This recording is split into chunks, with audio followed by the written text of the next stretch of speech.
Hi guys, it's Nikki. Welcome back to my kitchen. Tonight I'm going to show you guys how to make a beef roast. So it's Sunday night, you go to the store, you see something like this on sale. You don't know how to cook it. I have your back. This I can make perfectly medium rare every time.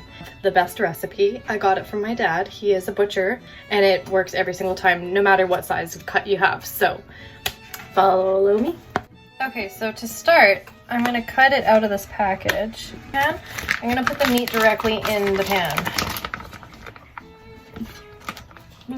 And I want all of that juice. So, looks like that. Now you're going to coat it in olive oil and Montreal steak spice. Now ideally you would use like an avocado oil. Olive oil isn't supposed to get up to hot temperatures, but I'm using what I have. So I'm going to douse that, turn it around, douse it again. You're going to leave the twine on that holds the meat together. Now I'm going to put some of this sprinkled all over on all sides. I'm not one of those people that likes to use barbecue sauce. I like to taste the actual cut of the meat, but I also like to smother it in gravy as well. So we're going to turn that. Just a nice solid layer. You don't want to put too much because it just becomes too salty, but we're going to put it on the ends too. Now I'm doing this before I want to cook it because I want the meat to get down to room temperature before I put it in the oven.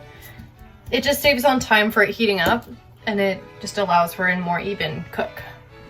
So my dad's recipe, you're gonna preheat the oven to 500 and you're gonna cook the roast at 5 minutes per pound. So if you don't know the weight, look at the label that it comes with. If it's like a deer roast from someone hunting and they don't have the weight, hopefully you have a kitchen scale, because if not, this isn't gonna work.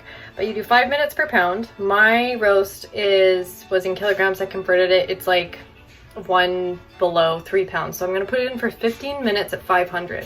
Then you're gonna turn off the oven, do not open that door, and leave it for an hour and a half. And then it's perfect every time. It's so easy. So yeah, I prepped it. I'm gonna let it get to room temperature. I'm gonna preheat the oven and I'm gonna wait.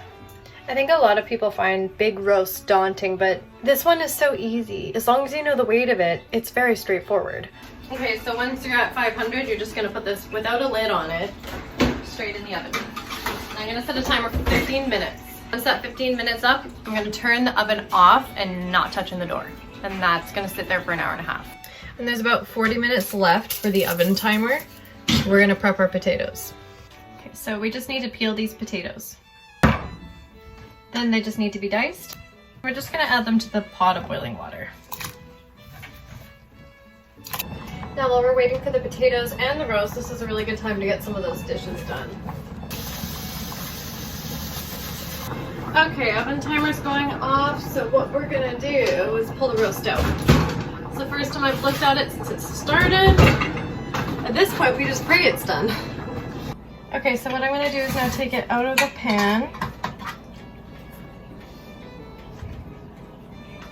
And then I'm gonna see, there's not a whole lot of droppings, but usually you'd use the droppings for the gravy.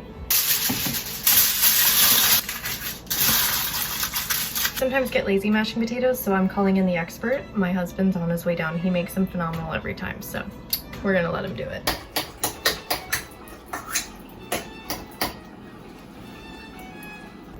Okay, so for the gravy, we're gonna start with a lot of butter. As it gets more melted, I'm getting ready with a whisk, and I'm gonna have a little measuring cup of flour.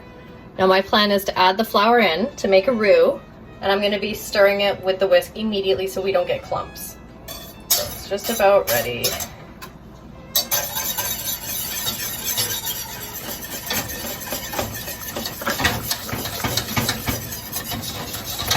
Add a little bit more, just a little bit. Make it nice and thick. You want it to look like that. Now I'm going to add some water, which I probably should have had ready, and I'm going to continue whisking. And I'm going to keep adding water until I get a smoother consistency. But you're also going to add flavoring. I use this. This is beef flavoring.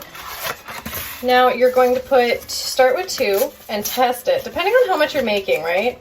We didn't really measure again, like we never do. Whisk that in. Now I'm also going to add some pepper. Kind of thinking smoked paprika. You can already tell it's starting to thicken up. That's the consistency we want. And if you're finding it's getting too thick again, just add more water. You might have to adjust flavoring as you do that. And for the moment of truth, done resting.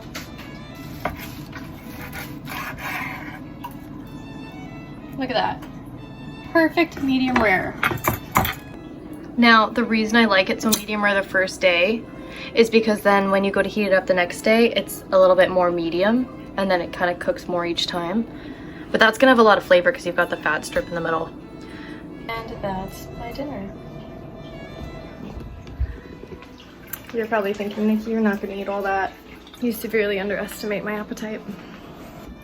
If you're finding that the meat is too rare when it comes out of the oven, just put the oven back to 500 and put it in there for another 10-15. My version of perfect isn't necessarily your version of perfect, so just make it for you. And that left me just enough time to set the table for me and my husband. And with that, the kitchen is closed.